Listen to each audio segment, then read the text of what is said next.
तर नमस्कार मित्रांनो, कसे आहेत? बरे आहेत ना? असायलाच पाहिजे. तर आज मी तुमच्यासाठी असं एक उपकरण घेऊन आलो आहे, जे आपल्या शेतातनी गवत होतंय त्यासाठी आपण बिना बैलजोडी लावल्याने आपण शेतातनी आपलं डवरण करू शकतो. तर व्हिडिओ शेवटपर्यंत नक्की पहा. व्हिडिओ आवडल्यास नक्की लाईक करा, सबस्क्राईब करा. ठीक आहे. तर सर्वात पहिले आपण घेतलं आहे 1 इंची अँगल घेतला आहे. त्याला आपण आता होल पाडून घेतलं आहे. तर अशा प्रकारे आपलं होल पाडून झालेलं आहे. फिनिशिंग पण पाहू शकता कशाप्रकारे फिनिशिंग झालेली आहे. आता आपले 2 अँगल कट करून घेतले होते आपण साईजवार. त्याला आता आपण एक व्हीलच्याद्वारे अटॅच करू. व्हील माझ्याकडे ऑलरेडी तयारच होतं. असं 2 बाजूला आपण हँडल लावणार आहे आणि मध्ये जे सपोर्ट बार आहे, सपोर्ट बारसुद्धा लावणार आहे. तर अशा प्रकारे आपण सपोर्ट बार लावू. याची आता असेंब्ली करून घेऊ. तर ही बनवत आहे मी आपल्या जे डवरा बनवत आहे त्यासाठी आपण लावत आहे पास. सर्व शेतकरी बांधवांना ही डवराची पास तर माहीतच असेल.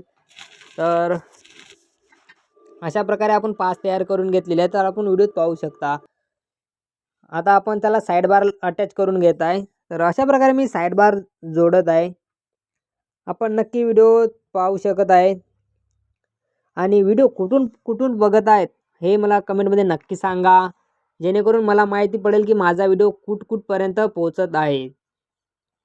तर प्लीज नक्कीच मला आपण जिथून कुठून व्हिडिओ पाहत आहे तर मला कमेंटमध्ये नक्की सांगा. तर आता आपले असे जे साईड बार होते ते लावून झालेले आहेत. अशा प्रकारे आपले साईड बार अटॅच करत आहे आपण फायनल वेल्डिंग मारून.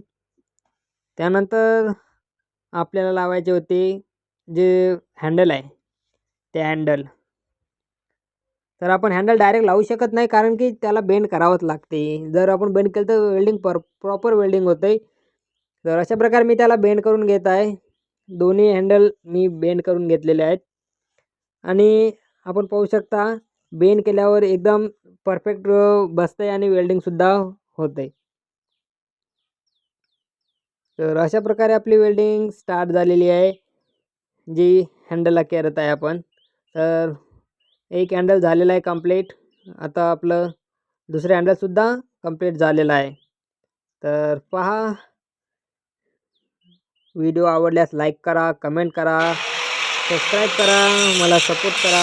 आता आपण लावत आहे जो काही हा डवरा आहे, डवऱ्याला पास लावत आहे. तर पासला आपल्याला सर्वात पहिले धार लावावं लागते. तर आता आपण लावत आहे धार, कारण की जे काही गवत आहे सर्व काही निघून जाईल. आणि ती जी पास आहे तिला मी आता 90 डिग्रीमध्ये कनेक्ट करत आहे दुसऱ्या अँगलची, जेणेकरून अँगल जो आहे आणि त्यावर ठेवलेली पास आहे ती प्रॉपरली वर्क करेल. तर शेतकरी भावांसाठी हे नवीन उपकरण मी तयार केलेलं आहे माझ्या स्वतःच्या मनाने. तर हे उपकरण कसं वाटलं आहे नक्की कमेंटमध्ये सांगा. तर आता आपण याची घेऊया टेस्टिंग, की खरंच हे उपकरण शेतातनी काम करू शकते का. तर पाहू शकता हे सोयाबीनचं शेत आहे. यामध्ये एकदम प्रॉपरली आपलं जे उपकरण आहे ते काम करत आहे. तर पाहू शकता. तर अशा प्रकारे एक व्यक्ती बिना बैलजोडीचं काम करू शकतो. व्हिडिओ आवडल्यास लाईक करा, कमेंट करा. धन्यवाद.